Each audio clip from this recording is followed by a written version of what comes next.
बिस्मिल्लाहिर्रहमानिर्रहीम। First year students, आज एक और नई डेरिवेशन के साथ हम कंटिन्यू करने जा रहे हैं। चैप्टर नंबर 12 में हमने एक बहुत ही इंपॉर्टेंट लॉ पढ़ा था रिलेटेड टू ट्राइंगल, जो ट्राइंगल की साइड्स और एंगल को जो है वो रिलेट करता है, और उस लॉ का नाम है साइन लॉ। ठीक है, एग्जामिनेशन पॉइंट ऑफ व्यू से भी खासा इंपॉर्टेंट होता है, तो आज हम उसकी डेरिवेशन जो है वो करने जा रहे हैं। तो पहले मैं इसकी फ़िगर बनाऊंगा, ज़रा बड़ी फिगर आप लोग भी बनाइएगा बाद में जब नोट करें। ठीक है, ज़रा प्रोमिनेंट फिगर होनी चाहिए क्योंकि सारा गेम जो है वो फिगर का है। फिर मैं फ़िगर पहले बनाता हूँ, फिर वही जो फिगर में हम वर्किंग करेंगे, फिगर बनाएंगे, उसकी यहाँ पे कंस्ट्रक्शन लिखेंगे और वो लिख कर वर्डिंग लिख कर, और उसके बाद फिर उसको जो है वो प्रूफ करेंगे। ठीक है, तो पहले बहुत ध्यान से समझ लीजिए, हमें एक ट्राइंगल कंसीडर करना है। ठीक है, और उसके लिए मुझे पहले बनाना होगा एक्स एक्सिस और वाई एक्सिस। तो पहले मैं यहाँ पे ड्रॉ कर लेता हूँ एक्स एक्सिस और वाई एक्सिस।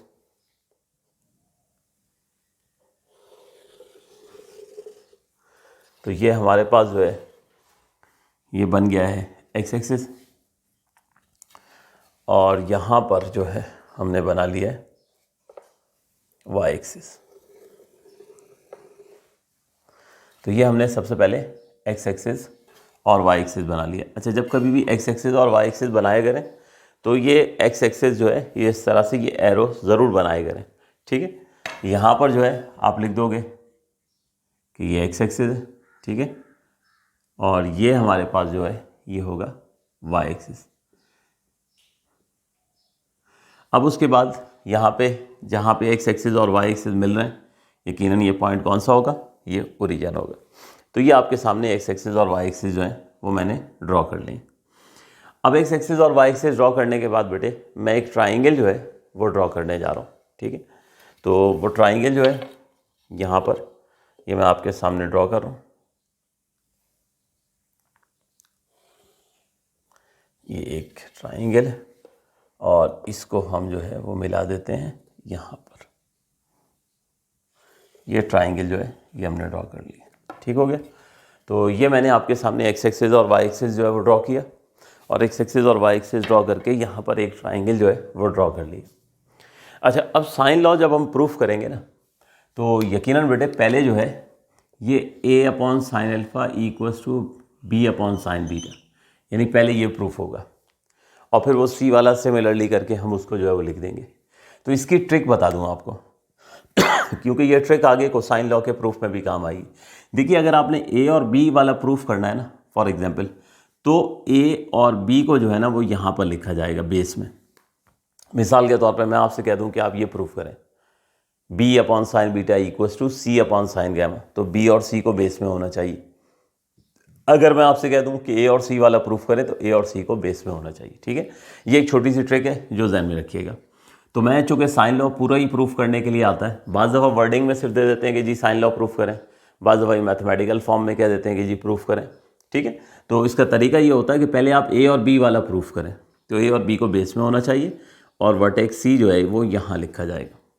तो ये मैंने आपके सामने एक ट्राइंगल जो है वो ड्रॉ कर लिया। अब इस ट्राइंगल में हमारे पास ये जो एंगल है वर्टेक्स ए के साथ, या एंगल की बात बाद में करते हैं, पहले साइड्स की ज़रा बात कर लेते हैं।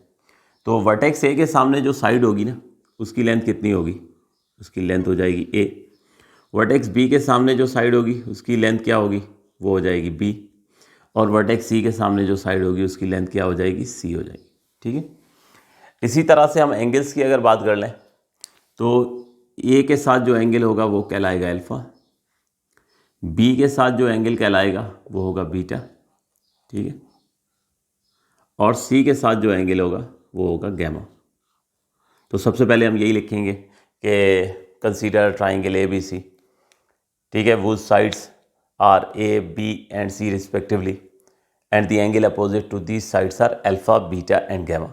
जैसे हम एरिया ऑफ ट्राइंगल्स में जो है वो डेरिवेशन में कर रहे थे, तो हमने इनिशियल वर्डिंग लिखी थी, बिल्कुल वही लिखी जाएगी। अब उसके बाद हमारे पास ये देखो वर्टेक्स ए जो है ये तो हो गया ओरिजिन पर। ठीक है, हमारे पास अब यहाँ पर जो है, यहाँ से अगर इस साइड को ज़रा गौर से देखो, ये जो साइड ए सी है मैं इसकी बात कर रहा हूँ, ये जो साइड ए सी है हमारे पास, इसकी लेंथ कितनी है, बी है। ये जो है हमारे पास एंगल जो है, ये साइड ए सी जो है कितना एंगल बना रही है, अल्फा एंगल बना रही है। तो मैं करूँगा ये कि ए जो है साइड ए सी जो है इसकी इब्तदा कहाँ से हो रही है, ओरिजिन से हो रही है। तो मैं कहूँगा कि ए जो है वो कहाँ पर है, स्टैंडर्ड पोजीशन पर है। ये जो लाइन ए सी है इसका जो मैग्नीट्यूड है, इसकी जो लेंथ है वो बी है और वो एंगल बना रही है अल्फा।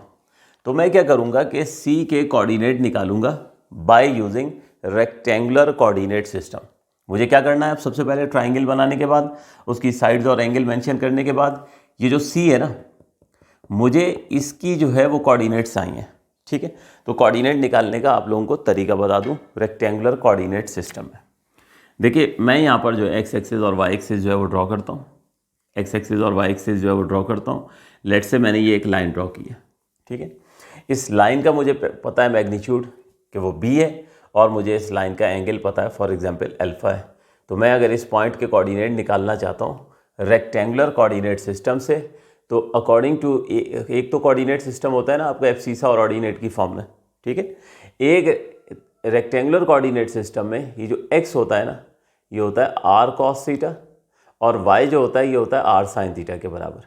रेक्टेंगुलर कोऑर्डिनेट सिस्टम में x जो है वो बराबर होता है r cos थीटा के और y बराबर होता है r sin थीटा के। What is r? r होता है हमारे पास मैग्नीट्यूड ऑफ वेक्टर। ठीक है, या हमने हमारे पास जो है इस साइड की लेंथ कह लें, तो वो हमारे पास कितनी है इस वक्त b है। तो अगर r cos थीटा और r sin थीटा मैं लिखूं तो r तो होता है मैग्नीट्यूड, ठीक है, या साइड ऑफ द ट्राइंगल, तो वो तो हो गई b। तो इसका मतलब है मैं यहाँ पर जो है ये b लिख देता हूँ। थीटा जो है वो हमें पता है क्या है, वो हमारे पास जो है वो अल्फा है। तो इसका मतलब ये हुआ कि c के कोऑर्डिनेट हमारे पास क्या आ जाएंगे, b cos अल्फा और b sin alpha. Rectangular coordinate system इस्तेमाल करते हुए हमने जो है वो b के कोऑर्डिनेट जो है वो निकाल लिए। तो आपने सिर्फ क्या करना है, इस साइड को बस एग्जामिन करें। वो मैंने उस तरफ बता दिया, ज़रा आपको बेहतर अंदाज में जो है वो नज़र आ जाए। ठीक है, तो ये पॉइंट इंपॉर्टेंट है, इसको टॉप ऑफ द पेज पर जो है वो कहीं लिख लीजिएगा कि ये हमारे नॉर्मल जो ऑर्डर पेयर्स से, इसको अगर हम रेक्टेंगुलर कोऑर्डिनेट सिस्टम में लिखें तो x होता है r cos थीटा के और y होता है r sin थीटा के। तो r क्या है, मैग्नीट्यूड है। ठीक है, और थीटा हमारे पास वो एंगल है जो x एक्सिस के साथ बन रहा है। कौन सा एंगल है, जो x एक्सिस के साथ बन रहा है। तो अगर आप खाली इस साइड को एग्जामिन करो, खाली इस साइड को एग्जामिन करो तो इसका x एक्सिस के साथ एंगल कितना बन रहा है, अल्फा बन रहा है। ये इसका वेक्टर अगर इसको मान लें तो इसका मैग्नीट्यूड कितना है, b। ठीक है, यानी इस साइड की लेंथ कितनी है, b। तो जब हम c के कोऑर्डिनेट निकालेंगे तो c के कोऑर्डिनेट जो हैं वो निकल आएंगे b cos अल्फा और b sin अल्फा। ये इस तरीके से हमने रेक्टेंगुलर कोऑर्डिनेट सिस्टम से c के कोऑर्डिनेट जो हैं वो निकाल लिए। ये था पहला काम। यहाँ तक ड्रॉ करें ज़रा फिगर, इसके बाद फिर आगे चलते हैं। यहाँ मैं रुकूंगा, आप लोग जो है वो यहाँ तक फिगर ड्रॉ कीजिए। ठीक है, या वीडियो को पॉज करके आप लोग जो है ये यहाँ तक फिगर ड्रॉ कीजिए, फिर आगे बताता हूँ मैं कि आगे हमें क्या करना है।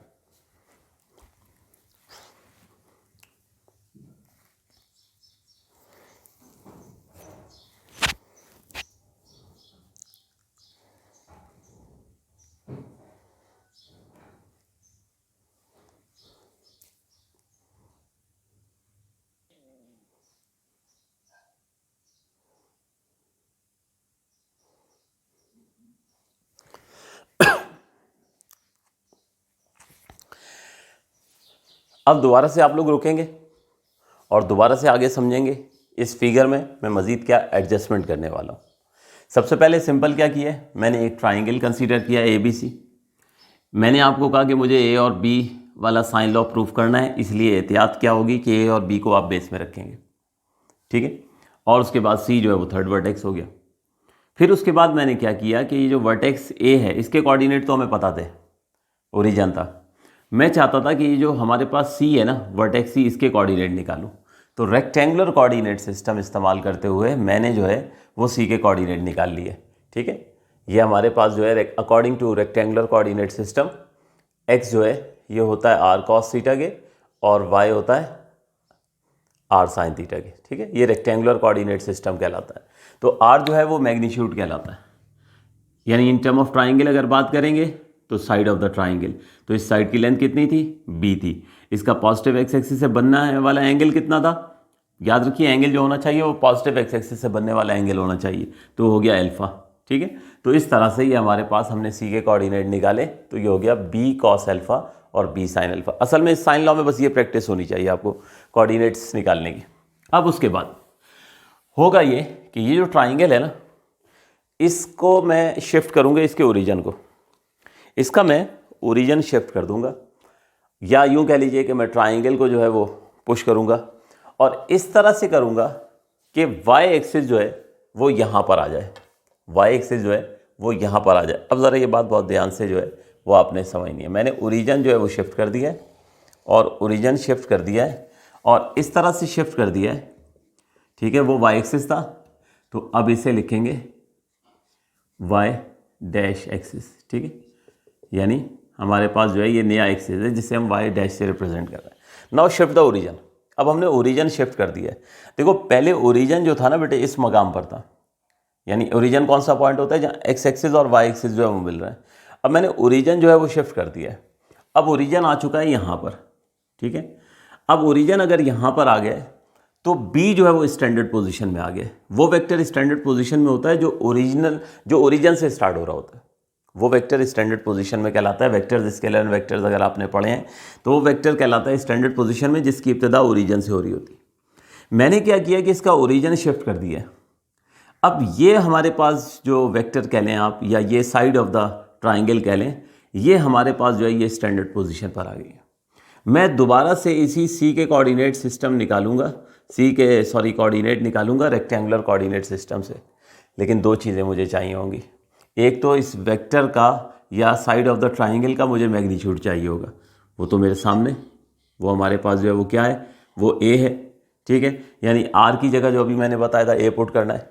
एक दूसरा मैंने आपसे कहा कि उसका पॉजिटिव एक्स एक्सिस से बनने वाला एंगल होना चाहिए। तो जब ए स्टैंडर्ड पोजीशन पर था तो पॉजिटिव एक्स एक्सिस से बनने वाला एंगल अल्फा था। यहाँ पर अगर बात करें तो ये एंगल पॉजिटिव एक्स एक्सिस से बनने वाला तो नहीं है ना, पॉजिटिव एक्स एक्सिस से बनने वाला एंगल ये होगा, पॉजिटिव एक्सिस से बनने वाला एंगल ये होगा जो बाहर है, क्योंकि मैं खाली इस साइड की अब बात कर रहा हूँ, ट्राइंगल की सिर्फ इस साइड की बात कर रहा हूँ। तो हमारे पास हमेशा याद रखो बेटे कि एक लाइन के ऊपर जो एंगल होता है वो टोटल कितना होता है, एंगल का सम एक स्ट्रेट लाइन के ऊपर कितना, 180 डिग्री। तो ये एंगल कैसे निकालेंगे, बाहर वाला, ये अगर बीटा है तो ये बाहर वाला एंगल जो है वो कितना हो जाएगा, वो 180 डिग्री माइनस बीटा हो जाएगा। ठीक है, तो ये हमारे पास बीटा था, मुझे ये पॉजिटिव एक्सिस से बनने वाले एंगल से कंसर्न था। ठीक है, तो ये जो हमारे पास बी जब स्टैंडर्ड पोजीशन में आ गया तो इस साइड का जो है वो लेंथ कह लें वो ए है और एंगल कितना है, 180 माइनस बीटा है। तो मैं दोबारा रेक्टेंगुलर कोऑर्डिनेट सिस्टम इस्तेमाल करूँगा और सी के कोऑर्डिनेट निकालूंगा।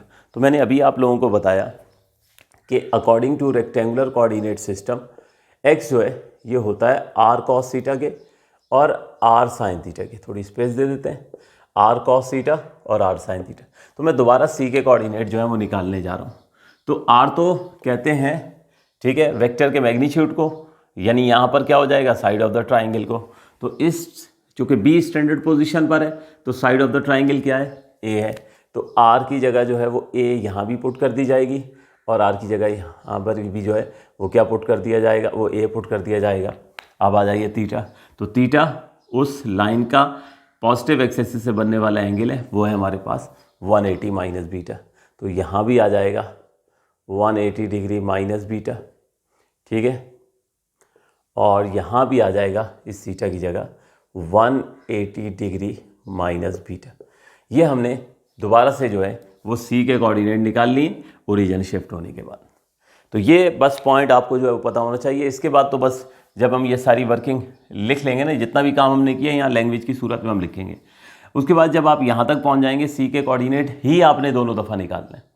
सी के कोऑर्डिनेट एक दफ़ा आपने ए को स्टैंडर्ड पोजीशन पर माना और सी के कोऑर्डिनेट निकाल लिए रेक्टेंगुलर कोऑर्डिनेट सिस्टम से, फिर आपने बी को स्टैंडर्ड पोजीशन पर माना यानी ओरिजिन आपने शिफ्ट कर दिया, और फिर आपने दोबारा सी के कोऑर्डिनेट ही निकालने bye using rectangular coordinate system, जो हो जाएंगे ए कॉस 180 माइनस बीटा और ए साइन 180 माइनस बीटा। तो दो दफ़ा जो है वो सी के कोऑर्डिनेट जो हैं वो निकल जाएंगे। वो मैं दूसरा वाला जो है वो भी यहाँ पर जो है वो लिख देता हूँ। तो दोबारा जो सी के कोऑर्डिनेट होंगे वो हमारे पास हो जाएंगे ए कॉस 180 माइनस बीटा और ए साइन 180 माइनस बीटा। ये दोबारा से जो है ये कोऑर्डिनेट आ गए। ठीक हो गया।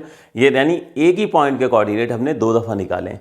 एक दफ़ा स्टैंडर्ड पोजीशन पर ए को माना है और एक दफ़ा बी को स्टैंडर्ड पोजीशन पर मानते हुए सी के कोऑर्डिनेट हमने दोनों दफ़ा जो है वो निकालनी है। तो कंप्लीट कीजिए फिगर को और इन द मीन टाइम मैं जो है वो यहाँ पे कंस्ट्रक्शन और वर्किंग लिखता हूँ, फिर उसके बाद जो है आगे प्रोसीड करते हैं। ड्रॉ कीजिए फिगर।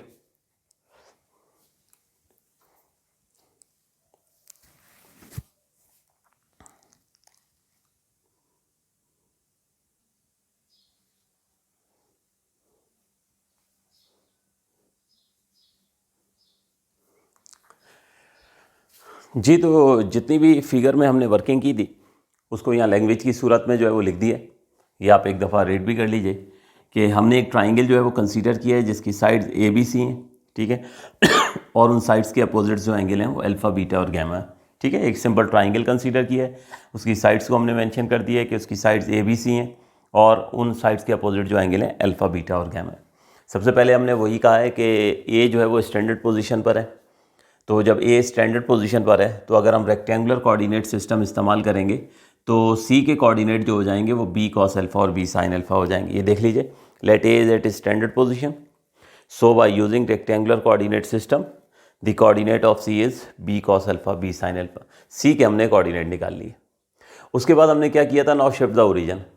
हमने जो है वो ओरिजन जो है वो शिफ्ट किया था इस तरह के बी जो है वो स्टैंडर्ड पोजीशन पर आ गया। ओरिजन हमने शिफ्ट कर दिया इस तरह के बी जो है वो क्या हुआ, स्टैंडर्ड पोजीशन पर आ गया। अच्छा, बी जब स्टैंडर्ड पोजीशन पर आ गया तो हमने दोबारा जो कोऑर्डिनेट निकाले हैं वो भी सी के ही निकाले हैं। पहले भी सी के निकाले थे, अब भी जो है वो सी के कोऑर्डिनेट ही निकाले हैं। हमने जस्ट जो है वो ओरिजन जो है वो शिफ्ट किए।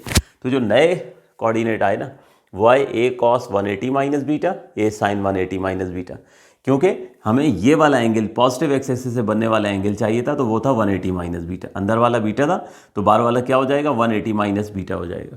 तो इस तरह से रेक्टेंगुलर कोऑर्डिनेट सिस्टम इस्तेमाल करके हमने दोबारा सी के कोऑर्डिनेट निकाल लिए। अब जो कॉन्सेप्ट है वो आप लोग जो है वो सुनिएगा।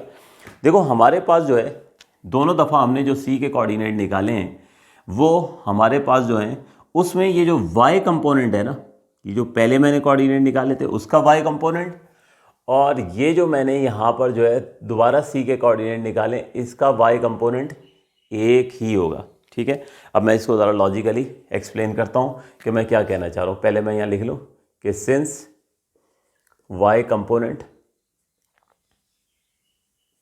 Of both the points are same, दोनों क्या होंगे, सेम होंगे ना। ठीक है, यानी इसका मतलब ये होगा कि इसका वाई कंपोनेंट जो है वो है बी साइन अल्फ़ा और इसका जो वाई कंपोनेंट है वो है ए साइन 180 माइनस बीटा। अब इस पॉइंट को ज़रा लॉजिकली समझ लीजिए कि ये कैसे हो रहा है मामला। देखो, हमारे पास किया क्या है हमने, अगर मैं दोबारा से बल्कि एक फिगर ड्रॉ कर लूँ तो मेरी बात बहुत अच्छे से आप लोगों को जो है वो समझ में आ जाएगी। देखो, मिसाल के तौर पर ये हमारे पास जो है ये यहाँ पे एक्स एक्सिस और वाई एक्सिस है। ठीक है, ये हमारे पास जो है वो यहाँ पर बुक है। ठीक है, बुक की जो है हाइट आप देख रहे हो कि बुक की हाइट जो है वो कहाँ तक आ रही है, यहाँ तक आ रही है। बुक की हाइट जो है वो कहाँ तक है, यहाँ तक है। सपोज़ कर लीजिए कि ये जो है ये पॉइंट जो है ये स्टैंडर्ड पोजीशन है, ये यहाँ पर मौजूद है। अगर मैं इससे हाइट पूछूं तो लेट से आप जो है वो मिसाल के तौर पे कह दो कि जी 5 सेंटीमीटर सर इस बुक की हाइट है। अब मैं क्या करूं कि मैं बुक को इस तरह एक्स एक्सिस पर मूव करूं और एक्स एक्सिस पर मूव करके मैं बुक को यहाँ पर ले आऊँ। ठीक है, बुक को जब मैं यहाँ पर ले आऊँगा, ओरिजिन यानी मैं शिफ्ट कर रहा हूँ, ओरिजिन में शिफ्ट कर रहा हूँ, तो मुझे सिर्फ इतना बता दो कि जो बुक की हाइट है क्या वो तब्दील हुई है, नहीं तब्दील हुई है ना। देखो, वाई कंपोनेंट जो होता है ना वो हमेशा ग्राफिकली वो ये बताता है कि एक्स एक्सिस से ऊपर हमने कितना ट्रैवल किया है या डेप्थ में कितना गए, यानी वाई कंपोनेंट बेसिकली हाइट बताता है। तो आप ये देखो कि जब ए स्टैंडर्ड पोजीशन पर था, जब ए स्टैंडर्ड पोजीशन पर था, बुक की हाइट लेट से 5 सेंटीमीटर थी, तो बुक को जब यहाँ शिफ्ट कर दिया, ओरिजिन शिफ्ट हो गया, तो जब भी बुक की हाइट कितनी रहेगी, 5 सेंटीमीटर ही रहेगी ना। इस बात को आप यूँ भी समझ सकते हैं, मैं यहाँ पे मौजूद हूँ, लेट से मेरी हाइट है 5'9", ठीक है, मैं ट्रैवल करके जो है वो यहाँ तक पहुँच गया और ट्रैवल करके जब मैं यहाँ पहुँचा, अब आपसे हाइट पूछूँ तो आप कहेंगे ना सर 5'9" ही है, क्योंकि एक्स एक्सिस के ऊपर मैंने ट्रैवल किया है। तो यहाँ पर भी मामला ऐसा ही है। ये ट्राइंगल जो है वो उसको एक तरीके से आप कह लें कि ओरिजिन शिफ्ट करने का मतलब ये है कि ट्राइंगल को हमने एक्स एक्सिस के ऊपर जो है बस मूव करा है, तो उसका जो वाई कंपोनेंट होगा ना वो इक्वल होगा। बस अब क्या करेंगे, हमने यही यहाँ पर लिखा है कि since Y component of both the points are same, इसलिए कि दोनों दफ़ा हमने जो कोऑर्डिनेट निकाले हैं वो सी के ही निकाले हैं। अच्छा, अगर आपको यहाँ पर बेहतर तौर पे नज़र नहीं आ रहे हो सी के कोऑर्डिनेट, तो ये आपके सामने लिख दिए, यहाँ यकीनन आपको बेटर जो है वो नज़र आ रहा होगा, तो ये यहाँ से देख के वहाँ जो है वो लिख लीजिए। तो अब हमने कहा लॉजिकली कि हमने चूँकि जस्ट ओरिजिन शिफ्ट किया था, तो दोनों दफ़ा कोऑर्डिनेट तो सी के ही निकाले थे, तो चूँकि इस ट्राइंगल को हमने जो शिफ्ट किया है, ट्राइंगल जो मूव किया है वो एक्स एक्सिस के ऊपर ही मूव किया है, तो उसकी जो हाइट है वो तो तब्दील नहीं हुई होगी ना, उसका जो वाई कंपोनेंट है वो तब्दील नहीं हुआ होगा। जब हमने ये बात कह दी तो अब यहाँ पर उसके वाई कंपोनेंट को और इसके वाई कंपोनेंट को इक्वेट कर दिया। जब इन दोनों के वाई कंपोनेंट्स को इक्वेट कर दिया तो अब यहाँ पर हम फार्मूला इस्तेमाल करेंगे साइन अल्फ़ा माइनस बीटा का। साइन अल्फ़ा माइनस बीटा का फार्मूला हम जो है वो इस्तेमाल करेंगे, और साइन अल्फ़ा माइनस बीटा का फार्मूला इस्तेमाल करके कुछ सिंप्लीफिकेशन होगी तो ये हमारा साइन लॉ जो है ये प्रूव हो जाएगा। तो मैं वो फार्मूला जो है साइन अल्फ़ा माइनस बीटा का वो यहाँ लिख देता हूँ। तो साइन अल्फ़ा माइनस बीटा का क्या फार्मूला था, sine alpha into cos beta minus cos alpha into sine beta. ठीक है, तो since sine alpha minus beta this will be equals to sin alpha cos beta minus cos alpha sin beta। ये हमने यहाँ पे formula जो है ये इस्तेमाल करना है।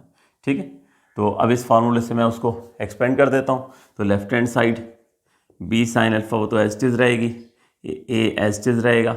अब यहाँ पर अल्फ़ा जो है वो है 180 और बीटा जो है हमारे पास जो है वो बीटा ही है, तो ये हो गया sine 180 into cos beta minus cos 180 into sine beta.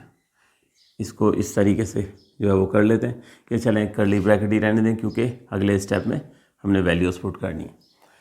अब साइन 180 और कॉस 180 की वैल्यूज़ हमने जो है वो पुट करनी है।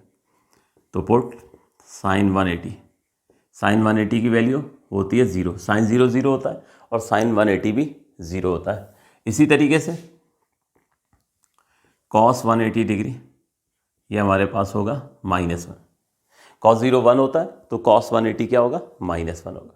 तो बस इन दो प्लेसेस के ऊपर हम ये वैल्यूज पुट करते हैं। तो ये हो गया b sine alpha is equals to a sine 180 की value 0 into cos beta minus cos 180 की value -1 into sine beta. In the next step b sine alpha equals to a into 0 plus sine beta, b sine alpha is equals to a sine beta. और अब ज़रा cross multiply करें, a के नीचे जो है वो हम ले जाते हैं साइन अल्फ़ा और b के नीचे ले आते हैं हम साइन बीटा। ठीक है, तो ये हो जाएगा हमारे पास b upon sine beta is equals to a upon sine alpha. Just cross multiply किया। ठीक है, तो a के नीचे ले गए हम साइन अल्फ़ा और b के नीचे ले आए साइन बीटा। तो और करके इसको हम लिखते हैं a upon sine alpha is equals to b upon sine beta. तो ये हमारे पास जो है इसको हम नाम दे देंगे इक्वेशन नंबर 1 का। तो ये देखिए, जब हमने इब्तदा की थी ना तो मैंने आपसे क्या कहा था कि a और b वाला अगर प्रूफ करना है ना तो आप ट्राइंगल की जो बेस में लिखेंगे a और b लिखेंगे। उसका नतीजा क्या निकला कि ये हमारे पास जो है ये a और b वाला जो है ये प्रूफ हो गया। अब उसके बाद जो है जब हमें साइन लॉ कहा जाता है तो सिर्फ इस तरह लैंग्वेज में भी कह देते हैं कि साइन लॉ प्रूफ करें, बाज़ मैथमेटिकल फॉर्म भी होती है। तो a और b वाला हमने प्रूफ करना है। ठीक है, अब similarly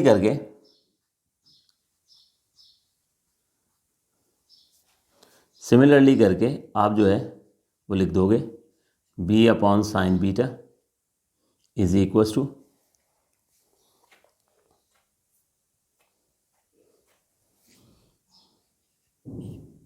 b upon sine beta equals to C upon sine gamma.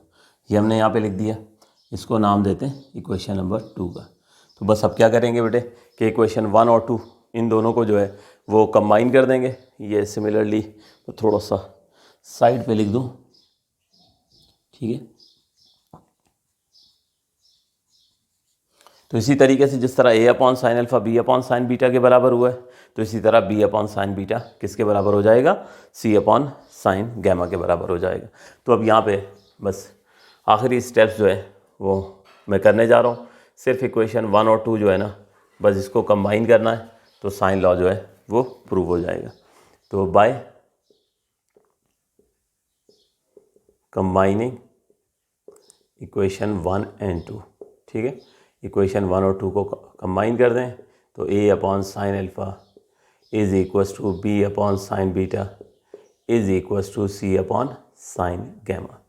ये बेटे फाइनली जो है ये प्रूव हो गया। तो इस तरह से ये साइन लॉ की डेरिवेशन हमारी जो है ये मुकम्मल हो गई। तो आज का ये लेक्चर स्टूडेंट यहीं तक ही रखते हैं, आप लोग इसको प्रॉपर्ली नोट कीजिए, ठीक है। इंशाल्लाह नेक्स्ट जो हमारी फिर डेरिवेशन होगी नेक्स्ट लेक्चर में, वो हमको साइन लॉ जो है वो डिस्कस करें। तो कंटिन्यू करते हैं नेक्स्ट लेक्चर में। थैंक यू एंड अल्लाह हाफ़िज़।